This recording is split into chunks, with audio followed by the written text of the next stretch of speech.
Burke's on his feet. He looks up and gives me a grin and says, "Hey dude, you too must be from Marin." Marin County's A-OK, from Tam to Stinson all the way to MA. Fresh organic veggies in the market every day. The Dennis, Dylan, and NW. The Run TMC podcast is brought to you by Encore Custom. Encore Custom, from the field to the gym and everywhere in between. Encore Custom designs high-performance team apparel built for athletes, coaches, and active communities. Each piece is crafted with technical precision, modern fits, and customizable details that bring your team identity to life. You can shop their ready-to-wear performance gear online or in-store, or create custom designs made exclusively for your team. Visit EncoreCustom.com, that is EncoreCustom.com, or stop by their headquarters at 891 4th Street in lovely San Rafael, California, to see where performance meets design. We are sponsored by our friends at The Hub. We love Jerry and Rebecca. Some new menu items that Jerry and Rebecca wanted us to let our listeners know about. The winter salad, the Olima, and a new backyard special, the Lawrence Elk. Very clever. So the Olima salad, this looks amazing. Baby kale and arugula with sliced pear, pomegranate seeds, beets, goat cheese, red onion, crunchy pecans with house-made maple Dijon vinaigrette. Sign me up. And then the Lawrence Elk, cleverly named. 100% ground elk patty, caramelized onions, point-raised blue cheese, crumbles, mushrooms, butter lettuce, and sriracha chili mayo on the classic sesame seed bun. The Hub is an awesome place, great beer selection, awesome burgers, awesome salads, great people, and kind of our ad hoc home away from home, as we've had 2 roundtables now at the Hub. So thanks, Jerry and Rebecca, for letting us invade your outside patio and descend upon you with our team of coaches and players. Thank you to the Hub for your support. Everybody get over there, get some food, get some drinks, and enjoy. Thanks. The Run TMC podcast is also brought to you by the Nike basketball camps at San Domenico School in lovely Sleepy Hollow, California. Director Jeff Skaggs has been bringing you the basketball camps at San Domenico School for over a quarter century. And they're back this fall for 3 select dates in November and 2 in December for ages 6 to 14 from 9 a.m. to 2 p.m. You can go to ussportscamps.com and look up San Domenico Nike basketball camps for more information. And they'll be back again next summer. Welcome to the Run TMC podcast. That is the Run, the Marin County podcast, a podcast about the marvelous sport of basketball that is based right here in Marin County, California. I am Duffy Ballard, and with me is Coach Levine. We are both processing the events of yesterday, because yesterday was November 15th and the first day of scrimmages here in California high school sports. So, Dave, how'd it go? Great. First of all, nice to see you, Duffy. Hello. I got iced coffee this morning. What do you got? I am 3 coffees in, taking a little siesta from the coffee. Going to come back with hot after we record this. I'm also keeping my eye on this football game from Madrid. We got the Dolphins and the Redskins. You can see that going on in the background, right? Yep, I can see it. 3 coffees in. That's aggressive. You're gonna be insightful, super insightful today. Yeah, our scrimmage was great. We scrimmaged against Archie Williams. It was awesome to play against players who are not us, and it was really useful. So I know you had a couple scrimmage experiences yesterday. You coached one and you watched one. So discuss your thoughts. Yeah, it was interesting. It got me thinking, what is the ideal scrimmage? It's really the first time, in the season that players are putting on the actual uniform. They're going out there with, officials and a scoreboard, and it feels pretty real, but they're structured in different ways. One scrimmage I went to yesterday was 10-minute quarters, so to speak, although they ended up playing 5 of them, running clock, and then resetting the score after the end of each of them. And then the other felt like a full game, and 10 minutes, actually longer than a full game, 10-minute quarters with counting the fouls, and the score did not reset. So there were dead balls, so allowed for more game-like substitutions. So I don't know which one I prefer. I think maybe it is dependent on where you are as a team and what you want to, how much you want to look at different players on your roster and make it feel like less of a pressure situation. But in one of these games, the score was quite lopsided at halftime, and we thought maybe it would reset and take make it competitive for the next quarter, but it didn't. And, that was potentially a learning experience for the team that was behind, and then also an experience for team playing ahead. Yeah, we reset the score after every quarter. We played 5 quarters. So we played 4 10-minute quarters, and then the 5th quarter, we played a 5-minute.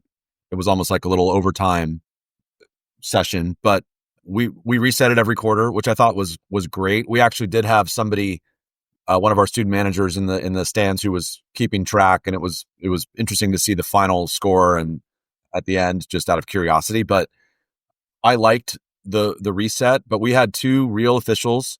I had one good reminder, Duffy. At one point in the game, I in the scrimmage, I stood up to bark some instructions at my team.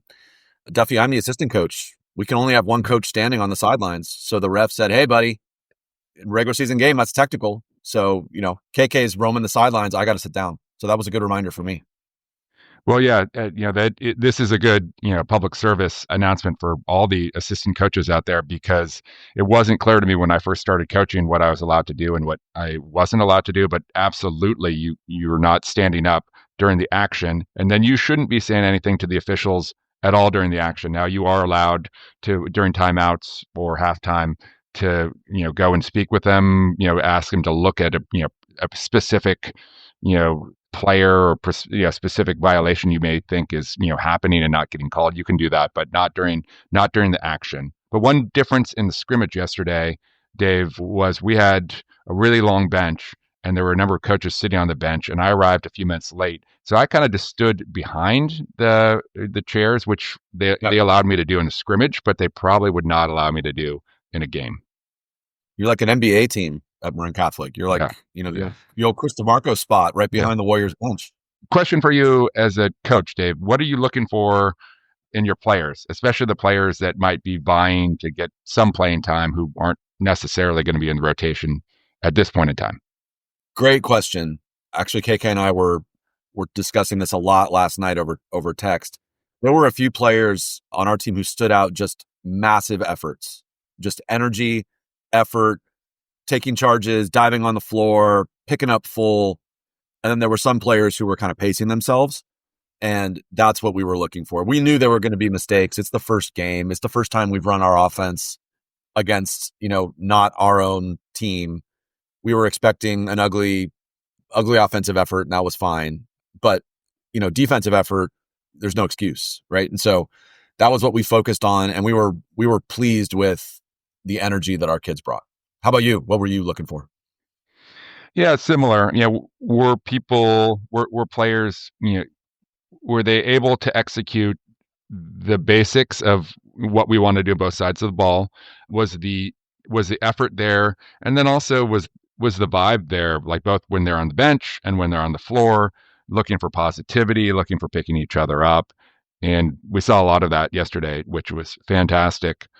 And then just as another note, in these early scrimmages, and then also like the foundation game, you're kind of starting to pay attention to what the officials might be focusing on and what they were told to focus on as we came up to this new season. And one thing I noticed is that they are really paying attention to players going off the floor together. So if you sub out 3, they're kind of leaving the floor together, and then the 3 that are coming on are going on together. They really don't want a player who's about to go in the game sitting on the bench tying their shoe and coming in like 10 seconds late. Could be a violation. So you start to see a little bit of what the areas of emphasis might be with the whistles as well. Yep.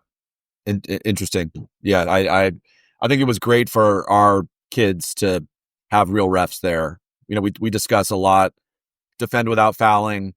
Some coaches want aggressiveness and are good with some fouls, but if you don't have a really deep bench, you obviously need to defend without fouling. And that's one thing in practice when, Duff, you and I are calling the fouls, but when it's a real official calling them, then the kids really start to understand, okay, what I can and can't do. But that's also interesting about, just substitution cadence and go to the scorer's table and do all those little details that will really matter in a real game. Right. And as coaches, you start to talk about, all right, what is our strategy going to be as coaches in a 30-second timeout versus full timeout? Are we going to huddle for the full timeout? How do we want to, pick the one or two pieces of information that we want to get across to the players in that moment, while also letting them breathe and while also allowing them to potentially have input if they have some input into what's going on? That's a lot to do in a short amount of time. So that's a really good precursor or teaser to one of the topics that comes up in this players roundtable today, where we asked the players about how do you approach timeouts. And so we had varying degrees of responses. It was interesting to hear the various responses from the 5 players we sat down with. So I'll just leave it there and you can listen to what they had to say. Yeah, this is a very fun player roundtable that we have this episode. We're going to get to that in a moment with an intro. But for those who might be listening to this podcast for the first time, Dave and I do like to banter just a little bit. And we have some recurring segments that pop up every once in a while, like Dave Deneen burping up threes. And one of them is the glossary segment. We don't have a glossary today, but we do have a basketball dime time from Coach Levine. So what do you got, Coach? I had the great privilege of driving down 280 to attend a Stanford women's practice last week with KK. It was really cool. I won't go into all the details of the practice, but it was inspiring to see that level of talent, athleticism, competition. The coaches were very gracious in welcoming us in. 2 things I wanted to point out. One, they had a 3-hour practice time slot. The first 45 minutes were video. Katie Stedding and Kate Pay graciously invited me and KK to join them in the video room. And we did. And the first 10 minutes of that video session, they had a mindfulness expert. I believe he was a Stanford professor who, is not a basketball guy, who was just talking about the importance of mindfulness and breathing and being present. And he said some very insightful things, a lot of what we've discussed in various episodes in the show. But one thing that I liked, he said, if you're on the bench and you're about to go into the game and coach points at you, as you're taking off your sweats and you're walking to the scorer's table, just take 5 seconds, 10 seconds, and just breathe and relax and kind of center yourself. And it's so simple, but it's something we don't always do. Right. Yeah, I think that's really good advice. And we heard that also from the Supple Leopard as well as like a technique to center before either receiving or giving feedback to an athlete. Dave, is this something they do on a regular basis, or was this a one-off? And I wonder how effective that sort of training is if it's a one-off versus something you do 3 or 4 times a week. I remember seeing Tyler Gaffney do this sort of thing at San Domenico, and he was doing it pretty much every practice before the practice in the weight room. And, it's quick, a few minutes. But if you get in the habit of it, it can be quick. But there's only so many hours in a scheduled, chunk of practice time. So what do you prioritize? Do you get a sense of whether they use that on a regular basis? I don't know. My sense is they do have speakers like this come in, not irregularly. So I'd say, it seems like once every couple of weeks, they'll have some outside speaker come in and give them some sort of quick talk about topic of this sort. But that's a good question. I'll follow up with Katie Stedding on that. I actually had that. I was curious about how often and frequently they incorporate mindfulness into their practices. But the second thing that this guy said, which I really liked, was we were in a room, there were 15 players, there were 5 coaches, me and KK. And he said, just close your eyes and think about somebody in this room that you care about deeply, that you have great affection for, and just wish them well. So take a minute and just think good thoughts for somebody that you care about in this room. And it was really powerful. There were no words spoken. Everybody had their eyes closed, but it was really cool. And you reopen your eyes, and now that guy leaves and Kate Pay is going to go through video, but you have this warm kind of positive vibes and aura in that room. And I thought that was really cool. It's also nice. I've seen coaches do this before. Friend of the podcast, Tom Poser, did this in CYO. Just the occasional, you're circling up and then you just go around and have a player say something nice about another player, something they did that evening on the floor or off the floor. but Yep. just positivity, and it gets it gets people thinking a little bit outside of their own cell, their own bubble, and that's very important for the overall team vibe. Absolutely. Yeah, Tom is great about that. And then they went through, the highlights of their recent game. And one thing that I noticed about that is every time there was a highlight, no matter who it was, everybody on the team shouted out that player. So here's Duffy setting a nice screen. Hey, way to go, Duff. Good job, Duff. Like everybody pats him on the back. And it was just the cohesiveness of that group was really interesting. And that's obviously important to the coaches to kind of instill that culture. And how do they handle that for the plays that might be negative plays or plays where there's room for improvement? Is there a reaction for those? Yes, a good question. And so that was called the teaching tape. So they had the highlights, which were the positive things. We happened to be there the day after a game that was a convincing win, like a 30, 40-point win. So there were a lot of highlights, but then they did the teaching tape, and the teaching tape, they were focused on their defense and their defending ball screens and a few other things. And every time she would point out somebody that you got to do better here, or we've talked about this, there was encouragement and, hey, it's okay. You're good. We got you. You're good. So just really cool to see that level of connectivity. That's awesome. For new listeners, this is another segment we occasionally have on the podcast, which is called Dave Levine Trivia.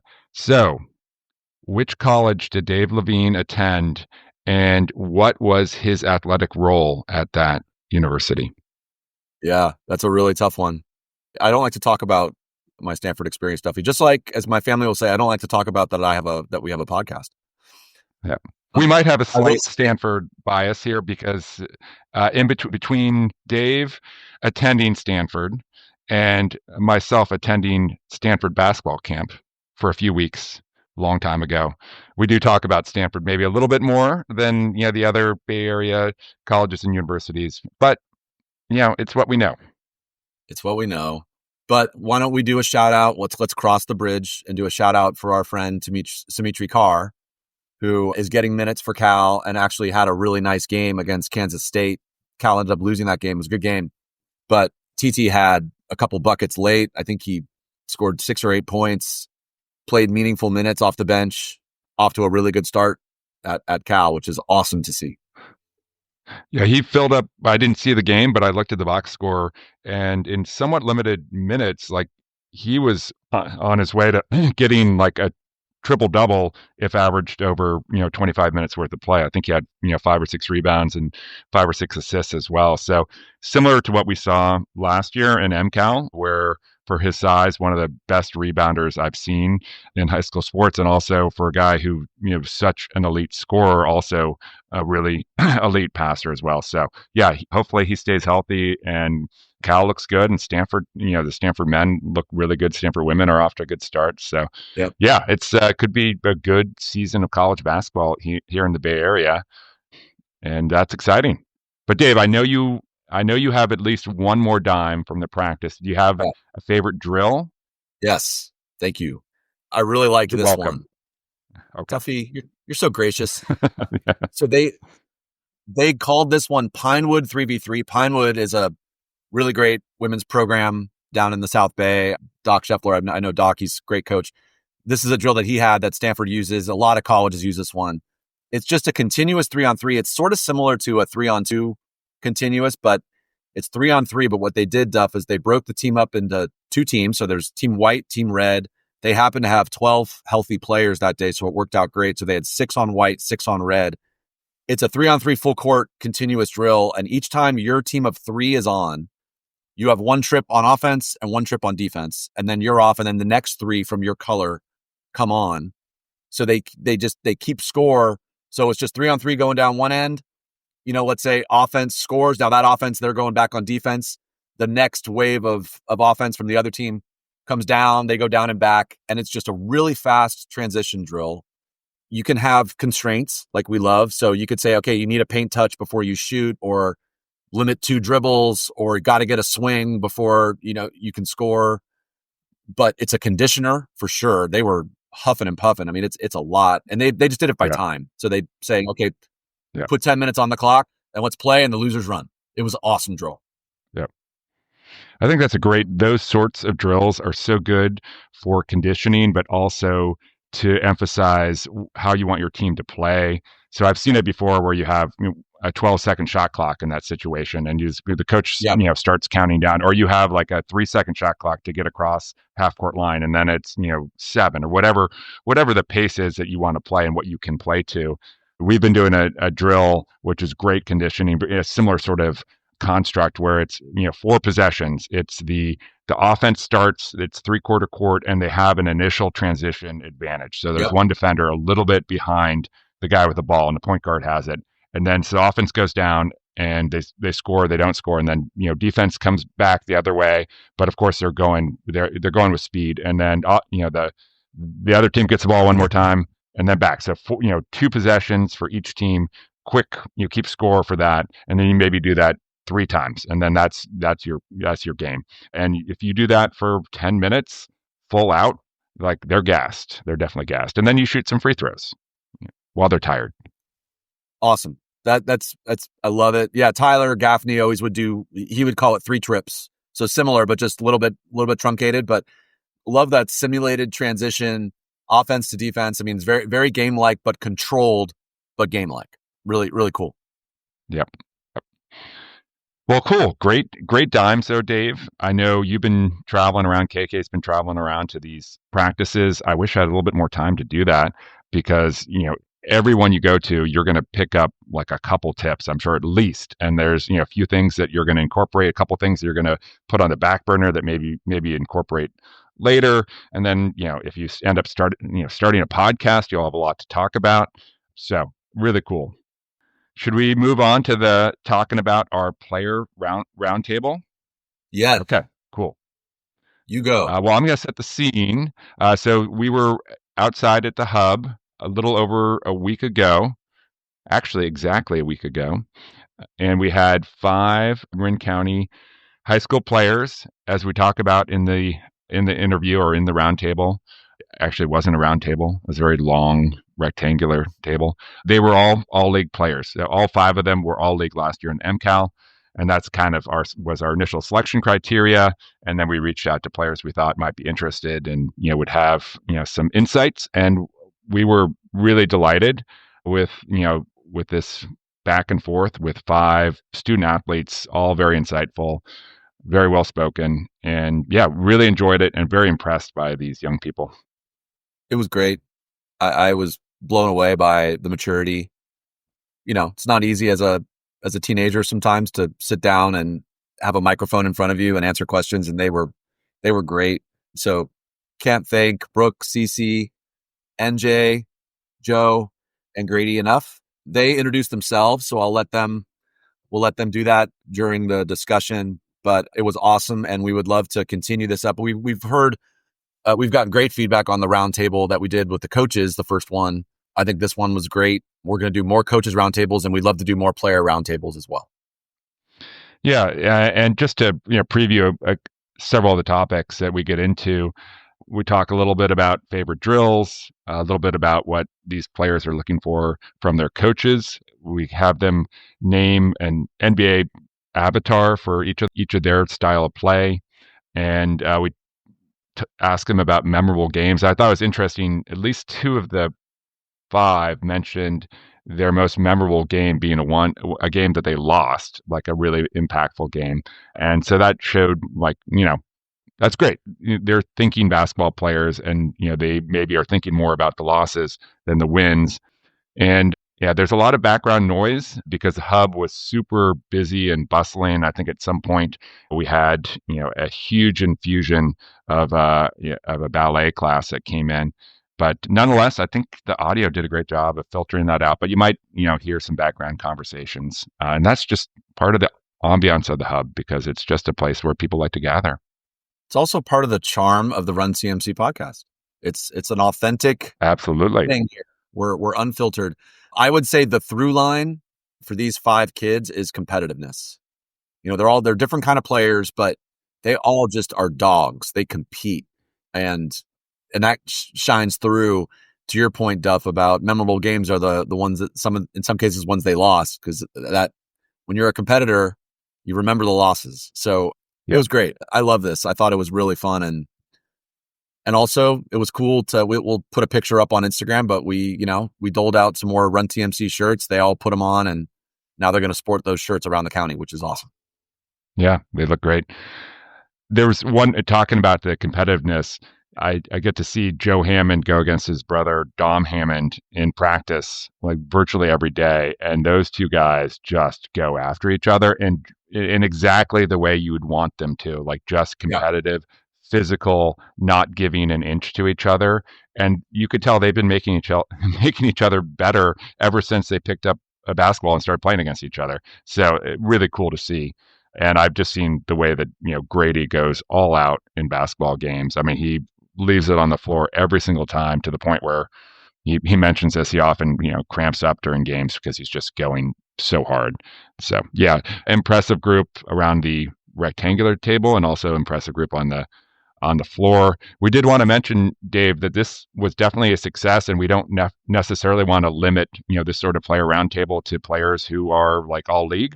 So if you're a player out there, at any level, and you'd like to sit down with us at the Hub, maybe get a free burger out of it and just talk basketball, shoot us an email at the runtmcpodcast@gmail.com, or reach out to Dave on Instagram and let us know. And we'll create a list. It'll be a little bit of an experiment to see how many players are actually listening to this episode.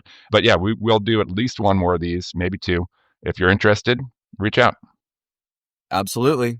Our Instagram is, I think it's the Run TMC podcast on Insta. So find us, send me a DM.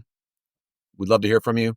Duff, thanks for joining me this morning. Good to see you as always. I hope you enjoy the football game, and I hope you enjoy your Sunday. And everybody, please enjoy this roundtable discussion. Can't thank the kids enough. Also, one more shout out to the Hub for hosting us and having such wonderful hospitality. Yeah, we're glazing the Hub right now. And what's the score of the game, Dave? I can't.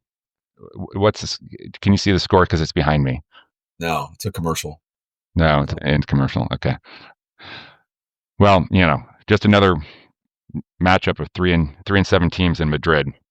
Must see TV. Must see TV. That's right. Yeah. All right. All right, Dave. Great to see you. Yep. Let's do it. All right. We're here. Player roundtable. Excited, Duff? Good. Duffy nodded. We're here with 5 of the best players in Marin and 5 great people. We're honored to have them join us. Why don't we start with some intros? Say your name, where you go to school, what year you are, and favorite basketball player. Duffy, anything else we want to hear from them? It's good to start, Dave. Okay. There's no microphone near me yet. Which is how I like it. Okay. Brooke, you go first. Okay. I'm Brooke Denler. I'm a senior at Redwood High School, and my favorite basketball player is Cameron Brink. I'm Cece. I'm a senior at Marin Catholic High School, and my favorite basketball player is Draymond Green. I'm NJ Gray. I'm a junior at Branson High School. My favorite basketball player is Kyrie Irving. I'm Joe. I'm a senior at Marin Catholic, and my favorite player is Steph Curry. I'm Brady Stewart. I'm a senior at Archie Williams, and my favorite player is Steph Curry as well. I'm Dave. I'm 50, and my favorite player is Chris Mullen. Duffy, age unstated, and my favorite player, I'm going to have to go with Steph Curry as well. Tim Duncan, a close second. And before we get going, Dave, I want to mention that one of the reasons we picked these 5 players is they were all league players from last year in the MCAL. So as sophomores or juniors, so very cool. And this will be a great discussion. True. Okay, so all these mics work, so you guys can pick up the one that's closest to you. So it'll be easier. Okay, we're going to start kind of high level about basketball, and then we'll get more specific, and then we'll end more high level stuff. But why don't we start with what do you like about playing basketball? What brings you joy? And NJ, I'm going to pick on you first because I love watching you play, and you play with a lot of joy on the court. It looks like you're having fun. I wish I could play like you. Maybe that would be more fun for me. But talk about why you like playing basketball. Yeah, I've been playing since I was about 4 years old, and then started playing more competitive like AAU when I was 8. I've always just loved it. Feel like it's more of a really fun game for me. So just those tight games, don't really feel nerve-wracking or anything. They're more just fun activity for me to do. So I feel like that helps a lot. Yeah. CC? I'm a big fan of the community of basketball. I feel like you meet a lot of people through it, and especially like on your team, you build connections. And like NJ was saying, just like one person on the team makes a point and everyone just kind of goes crazy sometimes. And I think that's the best part. Well, and obviously CC was on a state championship team last year, and you guys were a great example of a team that was super connected. And we talked a lot about that with KK at our last roundtable. Joe, why don't you talk about you have an interesting situation. You got a family full of ballers, right? You got two brothers who also play. So talk about that. Yeah, for sure. So yeah, it's definitely really competitive. You know, I have my younger brother Dom on varsity with me. We go at it, every practice. I have my younger brother who plays football. He's in 8th grade. He's very competitive. So yeah, it's definitely a lot of arguments, a lot of just, mouthing off to each other. So yeah, I mean, it's been good. Like it's like fosters that competitive environment that's led to the court, and yeah, we just make each other better. So awesome. Good, Grady. What I love about basketball is like the competitiveness that comes with it. Like, food delivery. Thanks, Jake. Yeah, you're good. Like I get on the court and like I don't know, I feel like my like mindset changes. Like it's just like win, win, win, and like that's what I love about it. I just love competing and like wanting to win, I guess. And like I guess that comes from like when I was younger. Like I used to just compete with my older brother who's like 4 years older than me. It's like I could never win. Like he was just like bigger, stronger, and everything. But like competing and like doing my best in like whatever it was, like any sport, like football, just like throwing around the football in the house, or like just any like tag or anything like that. It's just like the competitiveness just like makes me love basketball. Well, all 5 of you are super competitive, particularly you, Brooke. I've coached against you way more than I like to. You are a beast on the court. So where does that competitiveness come from for you? I would say that competitiveness just comes from how much there is in the game of like in Marin. So I would say just the amount of people that do play basketball and kind of that smaller community, it makes you want to strive to be better and strive to be that person that is good on the court because so many people are watching. Yeah. And I would also say just how quick the game is. The fact that people might not necessarily remember the last best point you made or the last play, but you do remember it. And I think that kind of changes the mindset on the court as well. That's a great point. Did you have something, Duff? No. So I wanted to talk about the jump from like CYO to varsity. Like a couple of you played varsity as freshmen, some of you played JV, but then also the jump from, okay, you're JV or maybe you're sitting on the bench to now you're a starter. Discuss that transition. How did you get ready for that transition? Like NJ, you started at Branson, you were on varsity as a freshman, right? You got some minutes. You were playing behind a pretty good player named TT Carr, right? Yeah. He was there. So you got to play against him in practice. Discuss that transition for you. Honestly, it was really good. I didn't get too much playing time my freshman year, just given how many great players we had on the team. I feel like I got way better in practice though, just physically, just all the little things, defense as well, learning to run the floor, rebounding, just boxing out, hustle plays, stuff like that. Anything to just try to get the coach's attention and just even get that last little bit of playing time, up 30, down 30 towards the end. So that was honestly great. I feel like I learned a lot from TT and Jace.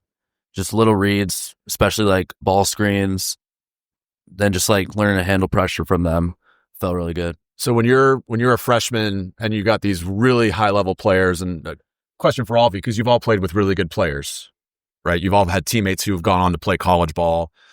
As a freshman, are you saying, I want to guard that guy? I want TT, or are you kind of hiding? 100%. I feel like even if you're going to get torched sometimes in practice, it is what it is, but I feel like at the end of the day, you're getting way better. You're not always going to guard those guys who are like that good at that high level. So just working on that in practice every single day, you're just bound to get better at defense. Yeah. So Go, Greeny.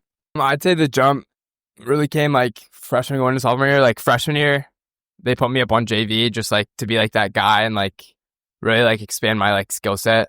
Yeah. And play with like people that were bigger than me, and like getting that experience was like better because I was always like smaller and stuff. And then like after that JV season, I ended up playing the UA circuit with Joe, and like playing against all these like high level players just made me realize like the physicality and like the effort that you need to bring to the game, and like also like off the court, just like working out. Like I got bigger, and like I saw that was important.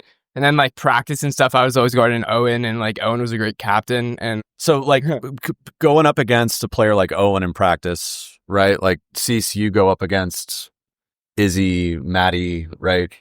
You know, that makes you better, right? So you don't shy away from that. You don't hide. Yeah. And you can see that, Grady, the way that you play now. You're always seems like you want to guard the best player on the floor. You're not afraid of the moment, right? Yeah. And I think the way that you've handled practice probably informs that, right? yeah, like Owen was bigger than me. Like he was like a senior while I was a sophomore, and like I don't know. I feel like his game kind of reflects a little bit of my game, the way that he gets on the court and like just goes 100%, like full intensity and stuff like that. So guarding him really like showed me that like I really had to take my game to the next level, and like I don't know. Yeah, totally. Go, Cease. I think transitioning from like middle school to high school, you also have to have that jump in confidence, because you might be the best on like your CYO team or club team when you're younger, and then you get to high school and you're playing against these kids that are years older than you and have been doing the same thing even longer. And so like guarding those really good players, like I remember being a freshman and guarding even Grayson Lovett in open gyms, and I was like, oh my God, I'm about to fall on the floor and like break a bone. But at the end of the day, like if you do one little thing right, like maybe she just doesn't even go for the layup on you, you're like, score. Right. And so just like building up that confidence to eventually be the player that's scaring the freshmen in the nicest way possible. But that is just like a really cool thing to see grow. Yeah, similar to what NJ said earlier, like playing against those type of players. I went to Branson my freshman year, and like competing against those guys just like forces you like to elevate your game, and you have to like, be at your best every day.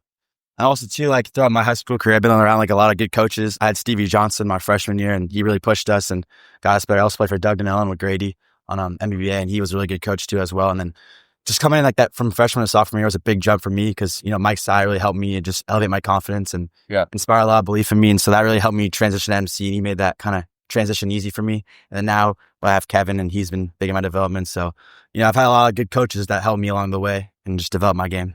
So awesome. I also think that I was on varsity as a freshman, and it's really easy to just compare yourself to other players in a good way and in a bad way. But at the end of the day, you do have to remember you're on the team for a reason.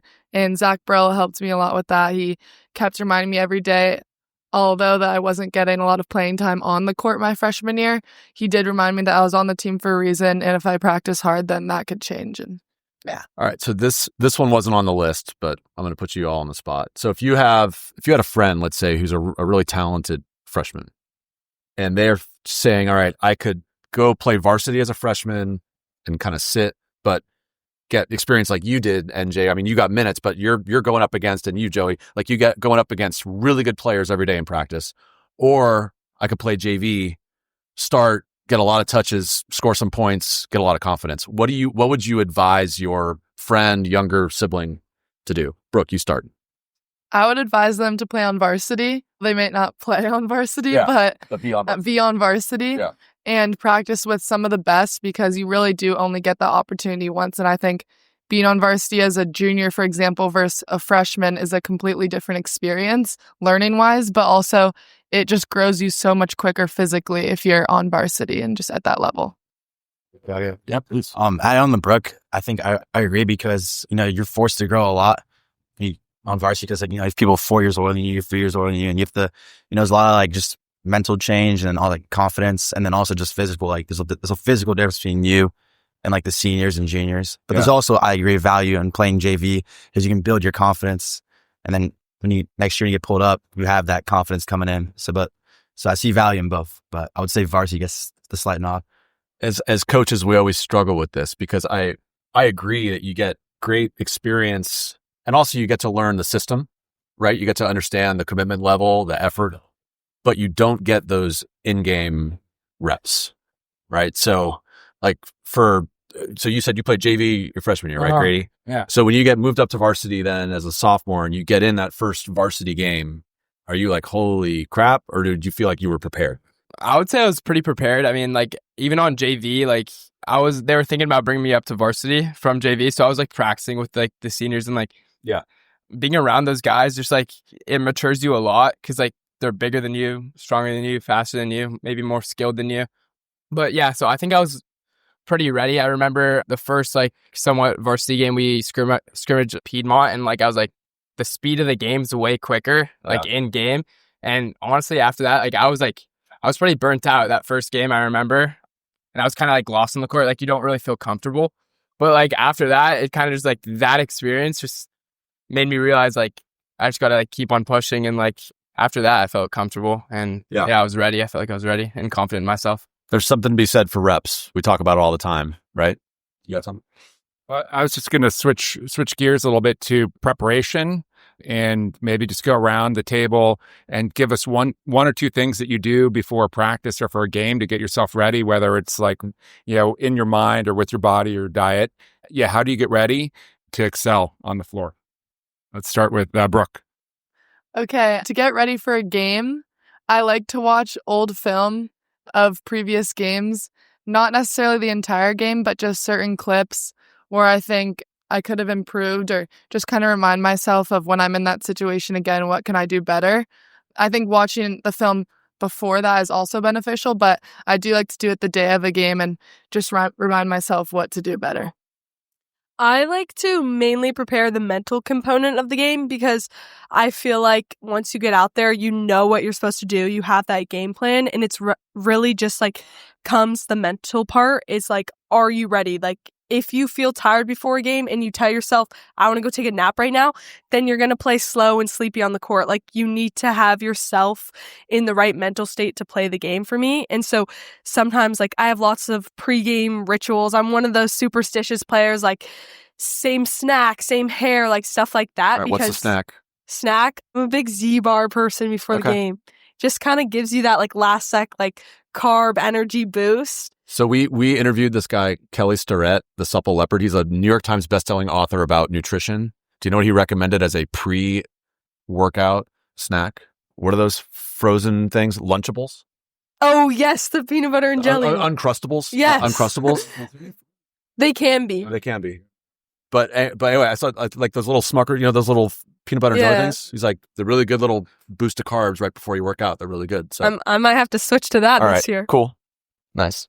Yeah. They do not serve them at the home. They don't have the hub. Yeah. Not a sponsor. Before a game, I get some shots up at school, especially during these league games, just right after school, get a few shots up.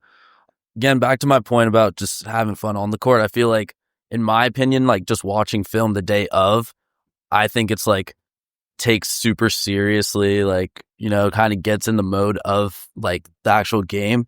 So I honestly try to do it the day before, and then just think about having fun during the game. So I'm not like super like, oh, I need to do like a bunch of film on game day, like talk with coaches, like be super serious. Like I'm obviously like pretty locked, but I'm also just thinking about like just going out there, just having fun.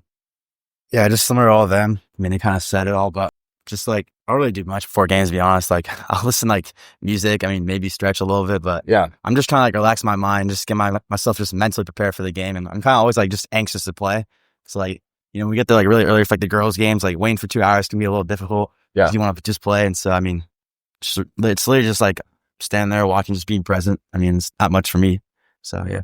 What I do before games is like, I just like visualize me like succeeding and like what it will look like my matchups and stuff, like what I have to do defensively or offensively. Like if I'm going to like be like swinging the ball more, or, like have the bigger role of like scoring more.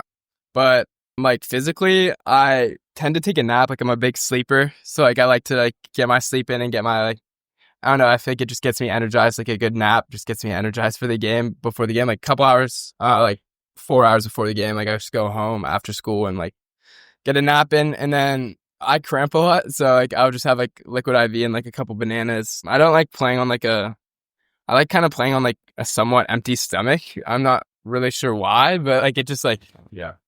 I don't know. Yeah.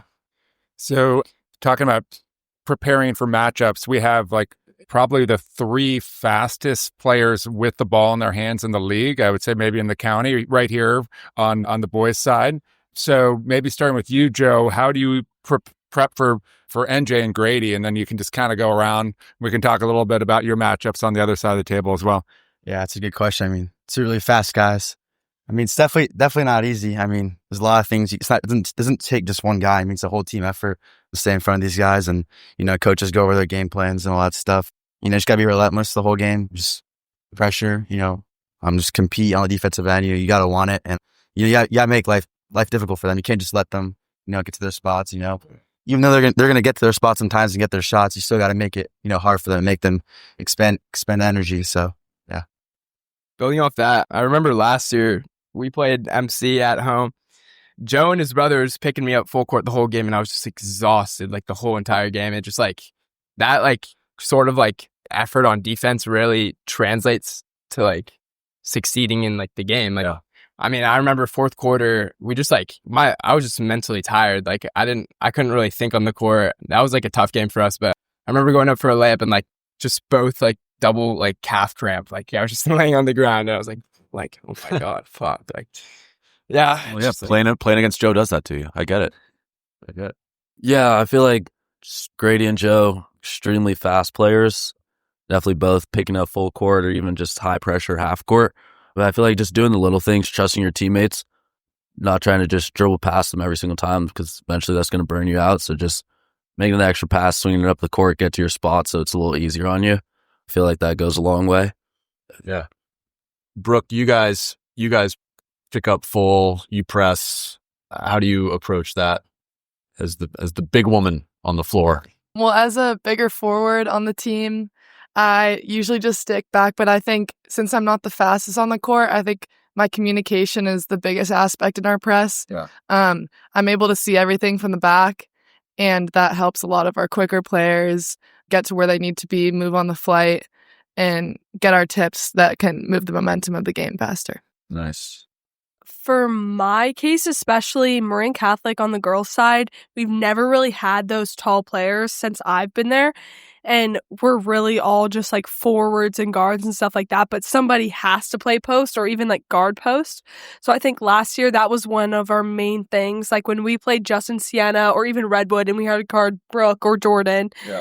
That was something that we struggled with at the beginning of the season because we just couldn't figure out. Brooke is Brooke, how tall are you? She's 7 feet tall. Yeah. Way taller than me. And so it's if I put my arms up, they're probably at her head and her arms just extend twice the size of mine. And so it's things like that, I think is just really in the preparation of how you can figure out how to shut down those players.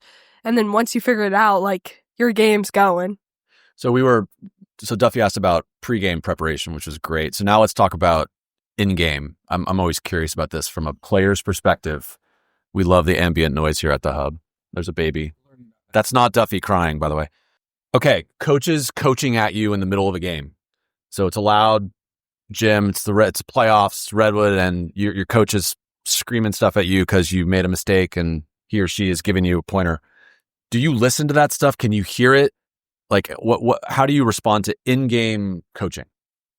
I think it can be really hard to hear your coaches most of the time. I try my best if I don't hear them. I finish the play and then after I'm what were you saying? And then it's easier to hear. But some players, I think completely tune that out. Last year, I had players on my team that were very much KK would yell at them and they'd be huh? And then just keep going and never recircle back to it. So I think it just depends on how you play in the game. Of course, you need to be able to take that criteria to help you during the game. But for some people, they'd rather go at it at halftime with their coach than they would just taking that quick second. Yep. What do you think? For me, it's honestly just not taking anything personal. I know our coach, shout out Coach D, he's definitely big screamer during the games, which is fine. He gets his point across, which is good. But it's honestly because the gym is loud. You can barely hear anything. So, he has to combat that. But he does a good job of just pulling us to a side, though. Free throws, just little timeouts, stuff like that. He'll pull us, talk to us, very monotone when he does that. Yeah. But yeah, just trying to listen to what he's saying, and he knows what he's talking about. Obviously, the coaches have been playing way longer than us, so probably listen to them. How about timeouts specifically? So as coaches, we struggle. I definitely struggle with this. There are about 27 things I want to tell you guys, but we have a minute, right? You get your water, you sit down, and I've been told over talking to a lot of coaches, really, you need to focus on one thing, one message. Like we got to box out or we got to move the ball better or whatever it is. But coaches tend to throw 5 things at you in a timeout. Can you process things in a timeout, or like how does that work? Joe, what do you think? I mean, a lot of times like we're really gassed, and so like that timeout's like the time just to catch your breath. Right. So I agree with you. Like again, like just that one main point across is gonna be big because like if I was just saying like 5 different things, it's gonna be hard. Like when you're just trying to catch your breath and you're just it's just difficult. So Yeah. Like, I think like when you go into a timeout, like I just try to like agree with the coach. Like even if like they might not be like complete, like I see things differently on the floor than the coach because like I'm on the floor. Yeah. So I might have like different feelings about like what to run or like certain things to do, but like most of the time they're right. And like you just have to agree and like make the coach feel comfortable, because I feel like if a coach is not comfortable, then like he might, just like on the court, like if you're not comfortable, you might do stuff that you like wouldn't usually do. And like if you're keeping the coach comfortable and like confident in their players, then like I think it'll be good. Yeah, I agree. And I think also during the game, I've had a lot of situations where the scout isn't always perfect, which is just going to end up happening. And so let's say, for example, a person that we thought wasn't a shooter is all of a sudden making all these threes. You just have to make that in-game adjustment. You can't be like, hey, coach, that wasn't on the scouting report. We didn't know that that was going to happen. I think you just have to adjust to that. And so going up to your coach and talking to them after you've already made the adjustment is also super important, just to keep everything transparent. That's a great point. Let's talk about practice. We love practice. Do you guys like practice? Okay. NJ, what in your view is a good practice? Like, so you have a practice and you're thinking, man, that was awesome. What happened at that practice? Is it like a lot of drills, a lot of scrimmaging? Like what makes a good practice in your view?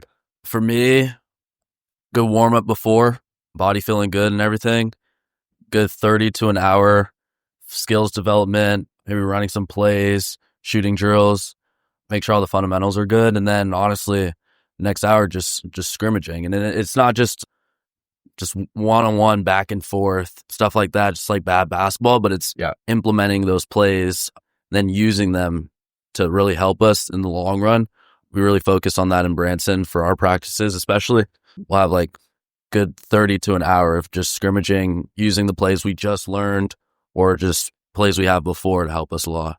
Kind of like a controlled scrimmage where you'll like different situations. Yeah, exactly. Yeah. We'll go even some like situational, like down 5, 2 minutes left. Right. Go from there, or like even like 5 seconds left, inbound, like stuff like that. Yeah. Goes a long way. Cease, what's a good practice? My favorite types of practices are when they kind of like, you get that good warm up in, like your stretches, stuff like that. And then when you honestly just start with the absolute basics, like just getting those repetition of shots down low, like that's my favorite thing ever, because most people will be like, this is so boring. To me, it's like, oh my God, I go in a game and I made the shot I was practicing. I was like, score. Yeah. But like things like that, I think are a great way, because sometimes you can't feel that they're getting better, but they really are without you knowing it. And then I'm a big fan of just shooting free throws, like make 10 in a row before water. That's something that's really important for me, because most people, I feel like, slack on the idea of how important free throws are in a game. They could win or lose. Like I've been in games where we've lost by 3 points and it's like maybe we missed 4 free throws on the court, and it's like if you make those, it's really important. So, and then like NJ was saying, if you're learning a new play and stuff like that, I just like a good controlled half court kind of teammate versus teammate run it. I think it's really helpful, because learning the plays is something that you can be like, oh, I remember them. And then the second someone starts putting pressure on you, you're like, uh-oh. So, yeah. Brooke, what do you got? I think what makes a fun practice is ending with something energetic. So we like to end with scrimmaging, but I also think that playing a fun game, for example, like 2-on-1 continuous, if you've heard of that one, I've heard of is that super one. fun. To just get competitive, you end with a sweat. And yeah, you just kind of remember that it's not always about the learning, it's about the fun as well. And that's why you play the sport. Joe, what's your favorite drill? it's a good question. I mean, there's a lot I could choose from. I mean, for me, I don't really have a favorite drill, I'd say. Just more so when we compete in scrimmaging and like having like a focus and dialed in scrimmaging where guys are, holding each other accountable. Yeah. Going at each other, making each other better. So I'd say that's kind of my favorite drill. And that's not like really a drill, but yeah. I'd say my favorite drill is like, we do like this like Rodman drill, which is just like basically a coach shoots it and like it's 2-on-2 and like you're just like fighting for the like rebound, and like we don't really call fouls and we just get aggressive, like no out of bounds, no nothing, and just everybody's competing and like being physical with each other. I like that. And it just gets you ready for like when we were scrimmaging, just like the effort and energy that like you need to bring to like the scrimmage, and then obviously like implementing that into the game. Anything else on this stuff? Okay, Duffy's looking sage. All right.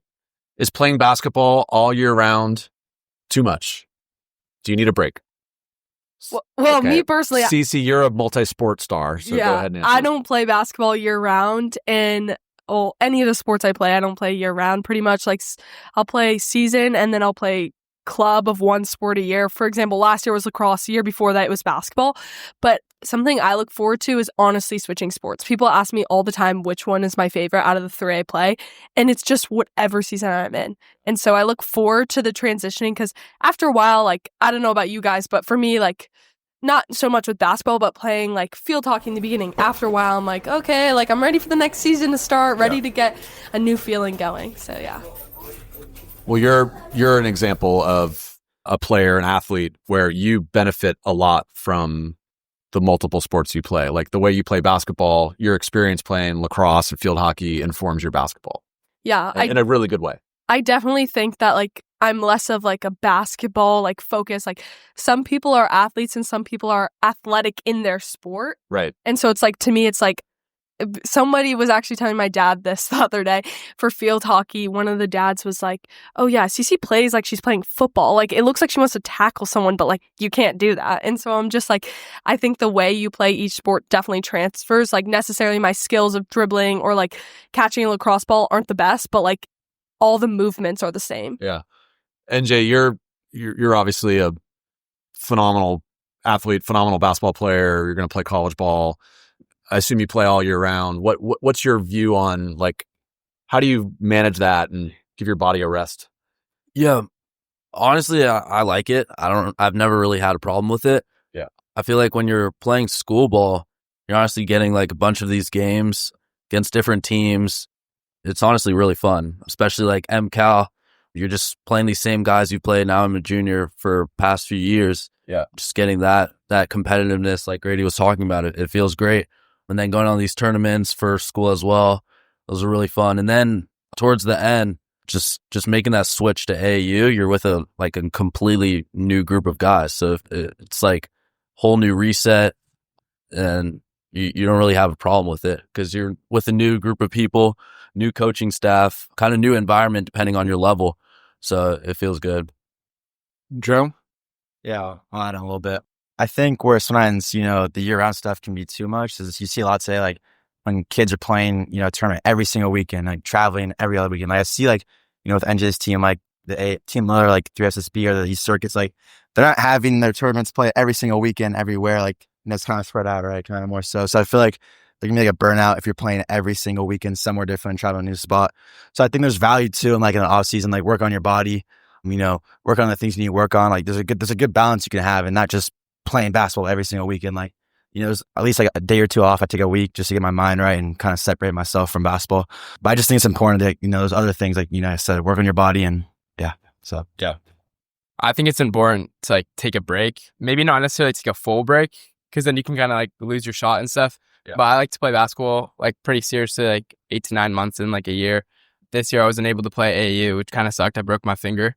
But yeah, I like to play other sports, like gone to golf a lot recently. And it's like just a good, like, I don't know, just ways to have fun. And like other than basketball, I feel like it just like separates your mind. And like after the season, I feel like you're kind of burnt out a lot. Like I remember like going into NCS a lot of the years, it's just like, damn, like you lose MCALs or something. It's like, gosh, like I just need a break, and like there's just no break and you just got to finish it out. But like I've always been like a multi-sport athlete until like it came to like high school where I wanted to like focus more on basketball.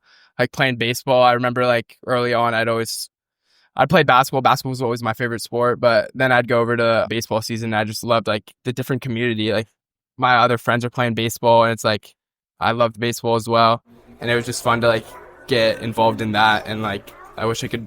And then off the court, I'd always just like, even now in high school, me and my friends, like I have a good friend group where like a lot of us are either playing football, baseball, basketball, whatever it is. So like going to throw like the baseball around on the field, go hit some balls. That's fun. And then like we also like run routes with like my boy Ronan, who's like the QB at Archie. So we run routes sometimes, and that's very fun. Yeah.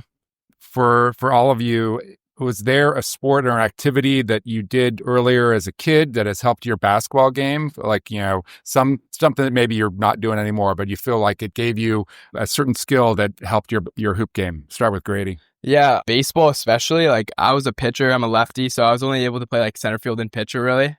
But as a pitcher, I remember being little, just on the mound, like you're not always gonna have your like best pitching game, like you're walking people, and I just remember like I just had to keep my mental toughness and keep on focusing. Like I remember just like breaking down on the mound. Like it's like, bro, like how am I doing this? Like it's just not me. Yeah.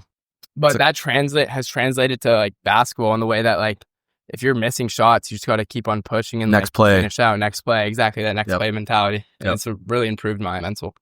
Brooke. I would say I played a little bit of volleyball when I was younger, which helped with my jumping ability. So I think those exercises, it's kind of the simulation of jumping to get a rebound, and it helped a lot mentally as well when I played basketball. I want to shift gears a little bit and talk about leadership. You're all leaders on your teams. How do you approach being a leader? Or I guess maybe another way to say it, what do you think makes a great leader? Joe, why don't you go first? Yeah, I'll go first. I think there's many different That's good leadership, by the way, by going first. Good job. Yeah, I think there's many different things that lead to being a great leader. Number one, I just think it's like the relationships you have with your guys. How you build those relationships off the court too. I think it's important to understand, like, everybody's different, personality. And like, for example, like if you want to, get on somebody in the game, like you have to know like how that person's going to respond, to that. And so each person's different. And so you got to kind of have to come at them in a different way. So some guys might want you, not to yell at them, or some guys want you to be a little nicer to them. So you just got to figure out that fine line. And also, like I said, outside of practice, like we did things like we'll work out together sometimes outside of practice, but also our whole team's pretty close, and we can all hang out and, do things together. So I think there's a lot of different aspects that, come together and being a great leader. So CC, KK refers to you as the leader of the team last year. And I, dispute that. I think you were kind of the heartbeat of the team. How did you approach being a leader? Well, I think it has to do with a lot about what Joe talked about. Each person's different in the way that they need either encouragement or they need that feedback. Personally, I'm a player that's like, if one of my teammates yells at me because I just airballed and I'm like laughing so hard I might fall on the floor, like that's how I cope with doing something bad, because like it's supposed to be a fun game, and that's something that always sits with me. And so some people are not like that. Some people need to be serious, go, go, go, go, go.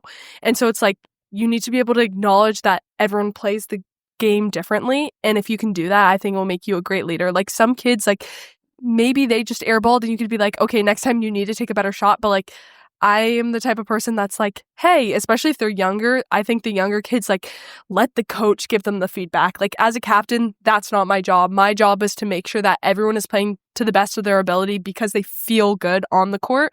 Like, I had some younger players like Simone Claxton, amazing 3-point shot, but sometimes she just needs that extra, like, yeah, you're doing great, because that reminder helps you so much and it goes a long way. And then in addition to that, like, I really strongly believe that if someone does something wrong, the coaches will give them that feedback and be like, you can get better. Like my role as a captain was always just to be like everyone's number one cheerleader. That's awesome perspective. NJ, what do you got? You're a leader. Honestly, it goes back to my freshman year. I feel like being on varsity, I was really just looking up to those guys, especially our seniors. And I feel like I just feel the same way now, just trying to remember that just the younger guys are watching. So I feel like a big part of being a leader is just leading by example. You could obviously just communicate to your guys, tell them what to do, try to critique them and all that. But at the end of the day, I feel like they're watching what you're doing. So if you're showing them like what to do, you're just doing the right thing, then they're going to see that and just follow that. Brooke? I think being a leader comes with a lot of good communication from the players to the coaches. So what I do a lot at Redwood is to take into account what people think about practice or how they think that the coaching staff is coaching us. And I'll give that feedback to Coach Zach, and he really likes how transparent we are with the team. So I think talking to the freshmen and just checking in on them is really important so Zach is aware of how everyone's doing. For me being a leader, like I feel like I've somewhat struggled because it's like all my teammates that like I've been playing with. Like we had like 8 or like, I don't know, a lot of sophomores on varsity as sophomores, and like we had a leader, Owen. He taught me a lot just about like how like kind of just have to get on your teammates, even if like not like just like it might seem personal in the moment, but like it's just not actually personal. And like that communication that he would give to us like after practice or whatever, and like hanging out with us after, it's just like showing that he doesn't like necessarily hate us. But I've had to translate that to like this year. It's like, again, like I'm playing with all those same guys, and like those are all my boys. So it's hard. It's hard to necessarily get on them because like, I mean, I'm hanging out with them all the time. It's like, and like off the court, I'm not always this guy that's like super like hard and stubborn, but like on the court, you kind of have to like switch and like be that like stubborn guy and like get on them if they're like messing up or I'm just not giving 100%. Yeah, it's just like learning to like fight, I guess. Yeah. Like, I don't know. It's hard mentally to like really like challenge people that like you're really close with, but to like communicate with them and like let them know that it's not personal and like it's just like trying to get them better is like very important. Yep. Yeah, along those lines. So, Joe, you're playing with your younger brother, and I have a younger brother. He and I played together a year apart. Like, how do you, as a leader, I'm sure it's different with Dom, right? How do you approach that? Yeah, it's a good question. I mean, for him, like I'll get on him probably more than anybody a little bit because I'm closer to him, so I can kind of yell at him a little bit, push him a little bit.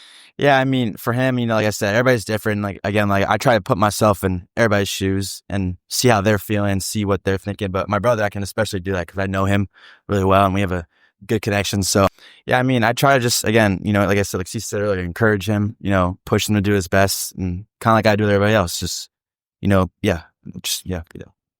What advice do you have for us coaches? How can we be better? Cease. What can we do better? If we're perfect, that's fine. Well, I'm perfect. Dave's obviously perfect. Cece knows that I'm perfect, but I'm asking this question for Duffy. I think it's a lot about just reminding your players that like the point of playing basketball is to have fun. Like when you're on the court, of course, take it seriously and stuff like that. But like kids are going to laugh. And if they're laughing, you're doing your job right. I think personally, I just think that there's a balance between being harsh and giving that criteria, but also like off the court, remind your players you love them and remind them they're playing the sport and they're having fun. NJ, what you got? Advice to coaches. Yeah, pretty much the same thing. Just kind of being there for the kids. I feel like that's a really big thing.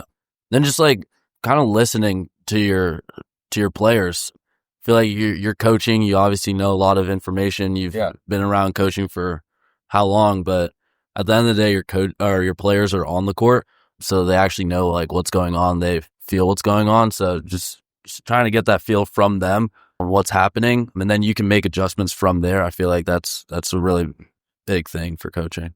Like NJ said, like I feel like players see the game differently than coaches because like you're on the floor. So like there's listening to your players is very important. But also I feel like building relationships off the court is very important because like, for example, Mike, I've known Mike since like I was in like 3rd grade. Like Mike Claggett. Yeah, Mike You're Claggett. head coach now. Yeah. Yep. And he's known a lot of us for like since we're in 3rd grade. So he's kind of grown up with us and like knows us personally and knows our family and stuff like that. And I think that's very important because you have a sense of like respect for the coach other than like say we got like a coach that like none of us knew. Kind of have to build that respect. And I feel like it would take longer to like necessarily listen to him and understand where he's coming from all the time. But since we have Mike who like has built great relationships with us since we were little, yeah, it's easier to respect him and like understand what he's saying. Yep. Brooke? I would say preaching what everyone else said, but I also want to add just, listen to your players and go through your players as well. You don't necessarily, although you may have an assistant coach or you may be the head coach, go through your players because they do know a lot. And if they have maybe a critique, don't take it too personally because at the end of the day, we all have the same goal. So, do you guys if let's say you make a mistake, do you want your coach to talk to you about it, or do you want to say like, I know I made a mistake, I don't need to be reminded? Not that you guys ever make mistakes. Go ahead, Cease. I make a lot of mistakes because especially like dribbling, like I'll start dribbling, the ball will just like bounce off my feet. Like I make a lot of like KK used to yell at me last year because she'd be like, Cece, that's the stupidest thing I've ever seen. Like that's the mistake you choose to make. But like a lot of times she would just like look at me and she'd be like, Cece, and I'd be like, I'm sorry. Like I think coaches know when you know, and so it's like sometimes beating the dead horse is like it can be harder on the player because then it makes it harder for them to have that goldfish mentality and forget that it happened. Yep. So I think just like kind of the players have to take it with a grain of salt, definitely, but like read the room. Like if your player is like sad face, like you can tell they just know they made a mistake, then just be like, give them that little nod, like, okay, you got it, like whatever. But otherwise, like if they're completely in the clouds, didn't realize it, then definitely point it out to them. But otherwise, Yeah. Well, there's an old adage that great players want to be coached, right? So you want to know if you made a mistake. There's a way to deliver the message, obviously, and coaches have varying methods of doing that, and that's changed over time. But no, that's a great perspective. I like the goldfish mentality.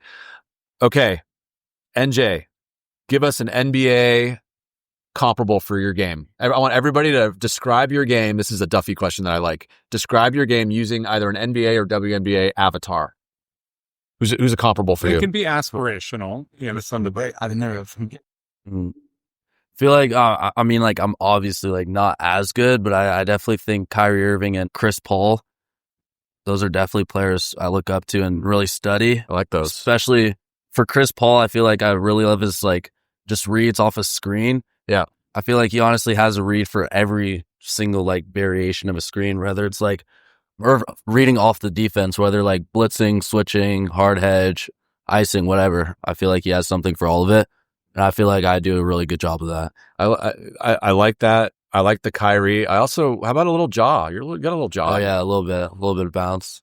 Nobody's ever said that I look like or feel like or play like jaw. Oh man. Nope. Hey, there's always hope. Joey, what do you got? Who's your avatar? I mean, to be honest, I haven't put that much thought into this, but I mean, I don't really have an answer, but I mean, off the top of my head, I would think of personally like just like pure quickness, like De'Aaron Fox, just because he's quick and not like an amazing shooter. I wouldn't call myself a amazing shooter, but like quickness and get to the rim, create for others, playmate. That works. I like that one. I'm not really sure as well. I haven't really looked into it, but actually we just had like a team meeting and like one of the coaches said that I kind of play like Brandon Pajemski. Just the way I play with You've got effort. better hair, by the way. No, just the way I play with effort. Yeah. We're both lefties, can shoot it. I don't know. And like just kind of the vision and like being a point guard. Yeah, that sort of thing. And then also like kind of like Peyton Pritchard. Can use his body well. I feel like I use my body to like its full potential. I like to play with like a little bit of physicalness on the court. Yeah. I like those. I also haven't thought too much into it, but off the top of my head, I'd compare my rebounding to like Angel Reese or Cameron Brink. How's your rapping? It's good. It's almost there. Okay. Yeah. We're gonna end this with So Angel, my girl. Yeah, I'd consider us. I think I'm gonna have to pass on this one too. If I was really gonna say I played like an NBA player or WNBA player, I'd need to do some serious research because I'm not trying to. You're Draymond. It's patently obvious that you're Draymond. I like to play kind of scrappy like he does, but I think he might have a little bit more anger issues than I do. So I don't know. I don't think I'm a very angry person. No, you're not. You play with joy. All right. Most memorable game you've ever played in. Cece, I'm not even gonna ask you this one. I know the answer to that one. Brooke, you start.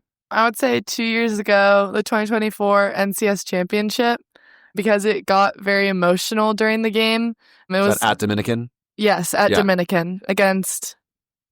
We were winning our own NCS championship that night, so I wasn't there. Yeah, you guys were cheering for us. It was a bogus. Jocelyn got guacamole'd after that game because they didn't like that we were cheering for that one. Oh, what's that? Yeah, can you help the old people? What is guacamole to me? Okay, so basically, we stayed to watch Redwood play. Got to support our girl Brookie D, and after, like, there was a boys student section only for that girls game, cheering on the other team, not Redwood. And afterwards, like, we went to dinner at like Chipotle after we watched the Redwood game, and one of the boys from the opposite student section took guacamole and just smeared it on the side of Jocelyn's car. So literally guacamole. I didn't know if that was like slang for something else. Throwing a burrito at a car. Okay, all right. So that was a good game. Grady, most memorable game. This is tough, but I'd say the most memorable game was, like I said earlier, that we played Redwood in the semifinals at Redwood. Yeah. Just like the atmosphere was like awesome. And like we came back, like we were down, we were trailing around like 15 points all game. And then like towards like end of third and fourth, we just started hitting like a bunch of big shots. And like we stayed relentless that whole game. Just like full on effort, like 100% energy the whole game, just trying to get steals, trying to get back in the game. And just like hitting those shots was just like, the gym was so hype, and it was just like, that was the most memorable. Although we didn't win, I wish that we would have. That would have been fun, but that was just a lot of fun. It was a great game. Great environment. Yeah. And you're hitting shots where the Archie fans were, right? Like yeah, exactly. Yeah. Going in and they're going in, they're just like going crazy, and it was just like, we're all going crazy on the court as well, and like bench was going crazy. It was just awesome. Going into timeouts was fun. Everybody was just like hype. Yeah. So. NJ, most memorable game. I have two. Is that okay? That's great. I have one in 8th grade. It was Texas tournament with my team Work Hard, Play Hard. We had 4 games in one day, just how the tournament worked. We were a really small team, had maybe 8 players, no one over 6'3" at the time.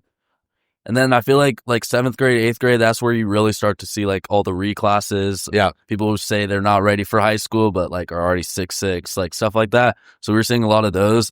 We honestly had like no hope of winning anything, but we did it. We won every game by like 2 points. It was really close. Final game, played this ranked team from Seattle, won off a buzzer beater. So it was honestly great. And then my second one, it was honestly last year, championship versus Redwood. It didn't go in our favor, but I feel like from not playing freshman year, I just like didn't even have a thought of going onto the court freshman year for like those big games like that. Even if I did for like maybe 15 seconds, it was like, it's honestly like amazing going on, being like the main option in that type of atmosphere. Just all the yelling, the competitiveness, just how many people were there. It was great.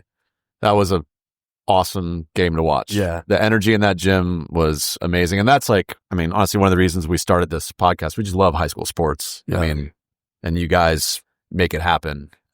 Joe, most memorable game. You've had many, I know. Yeah. Which buzzer beaters? Yeah, I'm tired of watching you First or make these second? buzzer beaters. Yeah, both games definitely memorable. I mean, there's a lot of games like I had the M County championship my freshman year. I didn't play much, but I got in a little bit, and that was probably the best environment I've played in. Also had, I mean, the game versus Archie last year was pretty amazing. Yeah. Like their students came out, our students came out. That was awesome environment. And Yeah. always too, the 2 Redwood games are pretty special for me. I mean, yeah, the endings are pretty fun. So for our fans who don't know, Joe hit, it was 2 like half-court buzzer beaters or NTT space. Don't forget about that. You were first. yeah, a year apart. a year apart. Same, like I think week. Yeah, so don't let Joe have the ball. End of the quarter, end of the game. CC, what's your most memorable game? Okay, so you think I'm gonna say when we said state championship, but like honestly, it's kind of a blur. I won't lie. Okay. Like the only thing I remember is people would like come up to me and be like, "I'm so nervous." I'm like, "Why are you nervous? We're on TV right now. Like, look at the cameras." So it was definitely awesome to play where the Sacramento Kings play, of course. Yes. And like, you know, when LeBron James is there, you just gotta show out. But honestly, I think one of my favorite games other than state championship was probably the NorCal game leading up to it when we played Justin Siena. Yeah, at MC. That Yeah, was great. our whole school showed up, and so that was just like awesome. Like all the teams, all the different sports were there.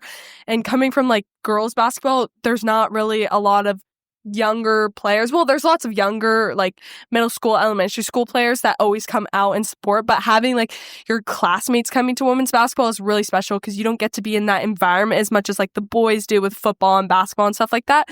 So I just think that was really special. Awesome. Okay, well we're gonna wrap up here soon. We could talk to you guys for another hour, but I want to ask quickly about club basketball again. So there's this perspective that in the U.S. club basketball, we play a lot of games and we don't practice that much. Whereas in Europe, it's flipped. They practice all the time and just play a couple games in their off season. What do you think is the right way to do it? In club basketball, do we play too many games? What do you think, Brooke? You're a very good club basketball player. You've played for different teams. You've got D1 offers largely due to your performance in these club games. What do you think?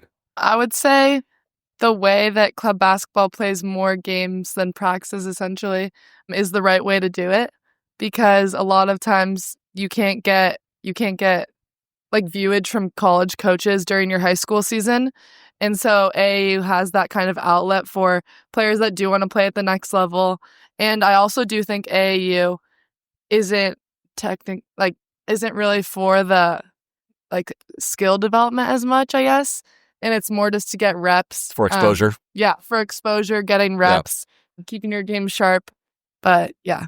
How about like another one for you? And then I want to get other perspectives. You're a post player, so you're not bringing the ball up the court. In club games, are you getting the ball? Are you getting shots? I would say definitely this year with 3SSB, I got a lot more shots because the girls are a lot bigger, so I get kind of scared to go in there. But Okay. yeah, I think I do get a lot of shots up still, even though the AAU game is so fast. And Yeah. NJ, talk about club basketball. What are you've been really successful in playing some really high level teams, getting a lot of offers. What's your perspective on it? Yeah, I feel like we had a really good balance playing 3SSB with Team Lillard. We had about 2 to 3 practices a week, and then it's a circuit, so you're not playing every single weekend. We'd have like really some warm up tournaments here and there for like the bigger tournaments where we're traveling to different states. So we're not really getting burnt out playing a bunch of games, but it's really just skills development. And even before we have actually like started playing games, like every Sunday from like 10 to 12, we would have skills development with the coaches to just get that extra reps in. So it was really good. That's great. What do you think? Yeah, no, I completely agree with NJ. I mean, I didn't play 3SSB or anything like that, but Yeah. I mean, I played UA Rise with Grady again my freshman year. Yeah, going my sophomore year, and like again, like you're traveling for maybe 3 big tournaments, but then you're doing all these like kind of warm up, lead up tournaments. You're not necessarily playing every single weekend, and I think I really like the idea how Europe kind of handles it with the practice, because I don't believe in just playing every single weekend, going Right. somewhere, and like I think there's a lot of value in work on your game and developing, but there's also value, like Brick said, getting exposure in front of college coaches. So I see the value in both sides. Yep. Just like Joe was saying, I see the value in both.